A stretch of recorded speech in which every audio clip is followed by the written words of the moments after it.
बिस्मिल्लाहिर्रहमानिर्रहीम। नाज़रीन, मैं हूं आसिम नसीर और आप देख रहे हैं हमारा यूट्यूब चैनल आसिम सीरीज। नाज़रीन, मेरे साथ मौजूद है पड़ोसी मुल्क भारत से बहुत ही मशहूर और मारूफ एस्ट्रोलॉजर, न्यूमरोलॉजिस्ट आचार्य निशांत भारद्वाज जी, जिनके वीलॉग आप हमारे चैनल पे देखते रहते हैं और बहुत पसंद भी करते हैं।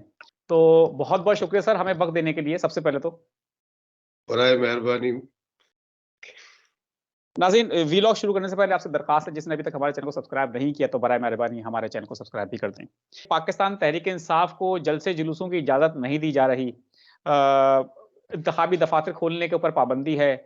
तीसरी दफ़ा उन्होंने कोशिश की वर्चुअल जलसा करने की। एक दफ़ा वर्चुअल जलसा किया, इंटरनेट बंद कर दिया, फिर वर्चुअल फंड रेजिंग की, इंटरनेट उस वक्त भी बंद कर दिया गया। अभी रिसेंटली पाकिस्तान तहरीक इंसाफ ने वर्चुअल जलसा करने की कोशिश की, इंटरनेट फिर पूरे पाकिस्तान में बंद कर दिया गया। एक तरफ तो तहरीक इंसाफ का ये जलसा नाकाम बनाने की कोशिश तो थी, लेकिन पाकिस्तान में दीगर जो कंपनियां हैं उनको भी मुश्किलात का सामना करना पड़ा, फ्रीलांसर्स को मुश्किलात का सामना करना पड़ा। इस तरह से इंतखाबात अगर होंगे तो सर बैनुल-अक़वामी मुबस्सिरीन भी आएंगे, वो भी इस चीज़ को देखेंगे। और इस तरह के इंतखाबात आपको क्या लगता है, पाकिस्तान तहरीक इंसाफ के साथ अगर लेवल प्लेइंग फील्ड ना हुई तो इसका आगे मंजरनामा क्या बनता देख रहे हैं आप? मुझे लगता है बाइकआउट कर देगा इसको, तहरीक इलेक्शन इंसाफ का। बायकॉट करेगी? मुझे ऐसा लग रहा है अभी। फिर इलेक्शन कहाँ से होंगे?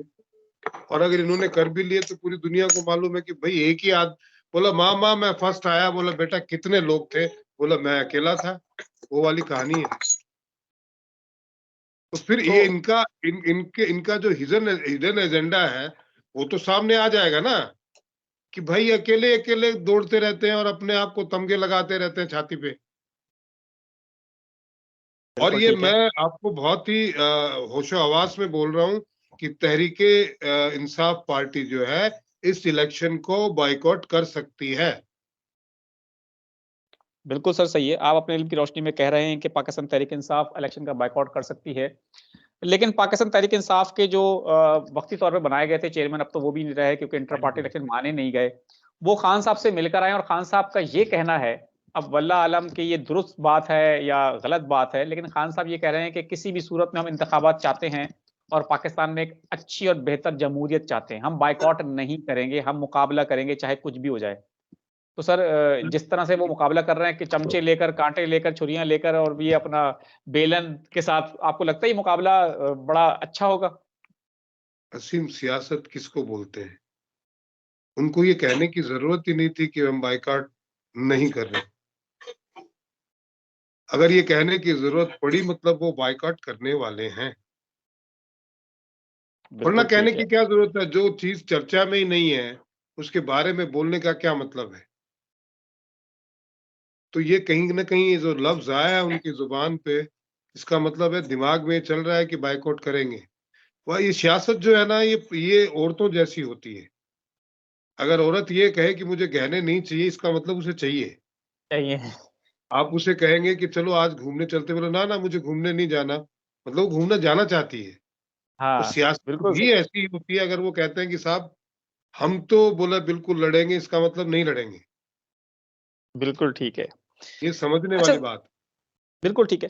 अच्छा सर, पाकिस्तान में आपने बात तो बिल्कुल किसी हद तक हमें लग रहा है दुरुस्त की है कि पाकिस्तान में इलेक्शन भी आपको होते मुश्किल है कि नजर आ रहे हैं। काफी सारे एस्ट्रोलॉजर हैं जो ये कहते हैं कि पाकिस्तान में 8 फरवरी को शायद इंतखाबात नहीं होंगे। ये पाकिस्तान में इस तरह की बातें अखबारात में भी लिखी जा रही हैं कि जो इलेक्शन में गहमा गहमी होती है, जलसे जुलूस, रैलियां, बैनर्स, पंफलेट और जो माहौल होता है इंतखाबी माहौल, वो अब तक बन नहीं पाया। हालांकि अब सिर्फ और सिर्फ चंद दिन की बात है 8 फरवरी में, और लेकिन वो माहौल नहीं बन रहा। क्या वजह है? ये गैर यकीनी की सूरत हाल क्यों है और कब तक रहेगी? और इसकी वजह यही है कि क्या कोई भी इस बात पे श्योर नहीं है कि इलेक्शन होंगे? ये जो अभी 18 तारीख गई है ना, जी सर। यहाँ से चीजें जो है चेंज होनी शुरू होगी और अचानक चेंज होंगी। आप देखिएगा, आप हो सकता है 1-2 फरवरी के आसपास देखें कि और जो आपकी सीमाएं हैं, सरहदें हैं, वहां कोई और एक हंगामा खड़ा हो जाए और उसको उसको सूरत हाल रखते हुए उसको ऐसी जवाब सूरत बना हाल, के। हाँ, उसको मुद्दा बना के ये कह दें कि भाई अभी प्रॉपर समय नहीं है इलेक्शन का, क्योंकि इनके अपनी इज्जत बचाने का एक ही तरीका है कि इंतखाबात ना करें। बिल्कुल ठीक है। अगर ये करते हैं इन सूरत हाल में इंतखाबात को, तो इनकी इतनी बड़ी बुरी बेइज्जती होनी है जो मतलब अभी तक पाकिस्तान में किसी की नहीं हुई। क्योंकि मैं आपको दावे से कहता हूं पब्लिक रोड पे आएगी और ये जितने डीजल फीजल है इनका सारा पेट्रोल खत्म हो जाएगा, ये कुछ काम नहीं करें, भागेंगे। ये जो आगे दौड़ते फिर रहे हैं आवाम के सामने कोई ना टिकता भाई, बड़े से बड़ा मुल्क हो चाहे कोई, जो बड़ी बड़ी क्रांतियां आई हैं वो आवाम नहीं लाई है, बिल्कुल सही लोगों ने, बात है। नेताओं ने नहीं लाई। नेता तो वो इसलिए बन गए कि आवाम उनके पीछे खड़ी होगी, और ये साल आवाम का है भाई, आवाम नहीं सहेगी। और पाकिस्तान का जायचा अगर देखो तो वो चीज दिखाई दे रही है, और मैं इसी बात से डरा हुआ हूं। मुझे कोई लेना देना नहीं है इमरान खान से या नवाज शरीफ से, मुझे पाकिस्तान की आवाम से लेना देना है, क्योंकि वो हमारे लोग हैं, आप हमारे हैं बिल्कुल भाई। बिल्कुल सही बात है। अच्छा सर, आप अगर ये देखते हैं हालात बड़े इस वक्त आप देख रहे हैं बड़े मुश्किलात का शिकार हैं, बड़े सख्त हालात हैं और बहुत ही सोच समझ कर और फूंक फूंक कर कदम रखने की जरूरत है। बेशक हमें भी ऐसा ही लग रहा है, पाकिस्तान में लोगों के अंदर काफी गुस्सा है क्योंकि महंगाई बहुत ज्यादा बढ़ चुकी है। हम भी कोई चीज अगर बाजार में लेने जाते हैं सर तो बहुत ही कीमतें हर रोज जो है वो चेंज होती हैं। अंडों की बात कर लें सर, अब वो मुर्गी के गोश्त के बराबर हो चुके हैं, 400 रुपए से ऊपर हो चुके हैं। तो सर ये हालात जो हैं आप कब देख रहे हैं कि पाकिस्तान में अगर कुछ हालात की बेहतरी जो है वो कब तक नजर आ रही है? कुछ अवाम के लिए भी बता दें सर, अवाम कहती है कि हमारे लिए भी कोई अच्छी बात कोई या कोई ऐसी चीज बता दिया करें। मुश्किल ये है कि ये इतने ये आपने शैतान पैदा कर रखे हैं, ये ये लाने नहीं देंगे पाकिस्तान को। इन्होंने पाकिस्तान के लिए किया क्या हसीन कि पाकिस्तान के हालात अच्छे हो जाए, इसके लिए किसी एक आदमी ने कोई काम किया हो? रोना तो इसी बात का है। पाकिस्तान के लिए कोई सोचेगा तो पाकिस्तान का भला होगा। ये मेरे जैसा तिलकधारी दाढ़ी बढ़ा के पाकिस्तान के आवाम के बारे में चिंता करे, मैं वहां हूं नहीं, मैं कर क्या मैं पाकिस्तान के लिए मर सकता हूं, मैं वहां जाके लोगों को समझाना शुरू करूंगा, मुझे मार देंगे। इनको पाकिस्तान के लिए काम करने वाला कोई आदमी चाहिए नहीं। मैं भी बांग्लादेश जा रहा हूं यही कहने के लिए भाई, अपने मुल्क के बारे में सोचो। और अफसोस की बात है कि पाकिस्तान का एक छोटा सा पार्ट जो पाकिस्तान से किसी हालात में अलग हो गया, उसका जिम्मेदार भी यहाँ के हुक्मरान ही है, लेकिन वो उसकी जीडीपी पाकिस्तान से कहीं आगे है। बिल्कुल सर, ये बात तो दुरुस्त है, उसकी करेंसी भी हमसे ज्यादा स्ट्रांग हो चुकी है, बांग्लादेश बहुत आगे निकल गया, इसमें कोई शक व शुबे की बात नहीं है। क्योंकि उन्होंने अपने मुल्क के लिए मेहनत की है भाई।